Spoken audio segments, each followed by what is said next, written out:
Hello everyone, आपका हमारे channel पर स्वागत है। नाने का अपराधी कौन। कुसुमपुर नगर में एक राजा राज्य करता था। उसके नगर में एक ब्राह्मण था जिसके 4 बेटे थे। लड़कों के सयाने होने पर ब्राह्मण मर गया और ब्राह्मणी उसके साथ सती हो गई। उनके रिश्तेदारों ने उनका धन छीन लिया। वे चारों भाई नाना के यहाँ चले गए, लेकिन कुछ दिन बाद वहाँ भी उनके साथ बुरा व्यवहार होने लगा। तब सब ने मिलकर सोचा कि कोई विद्या सीखनी चाहिए।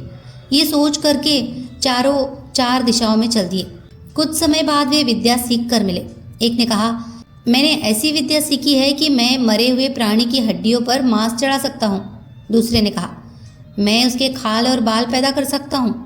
तीसरे ने कहा, मैं उसके सारे अंग बना सकता हूँ। चौथा बोला, मैं उसमें जान डाल सकता हूँ। फिर वे अपनी विद्या की परीक्षा लेने जंगल में गए। वहां उन्हें एक मरे शेर की हड्डियां मिली। उन्होंने उसे बिना पहचाने ही उठा लिया। एक ने मांस डाला, दूसरे ने खाल और बाल पैदा किए, तीसरे ने सारे अंग बनाए और चौथे ने उसमें प्राण डाल दिए।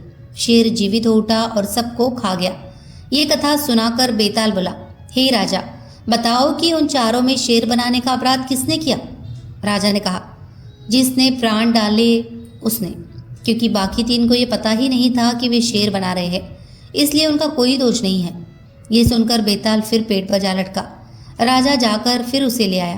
रास्ते में बेताल ने एक नई कहानी सुनाई।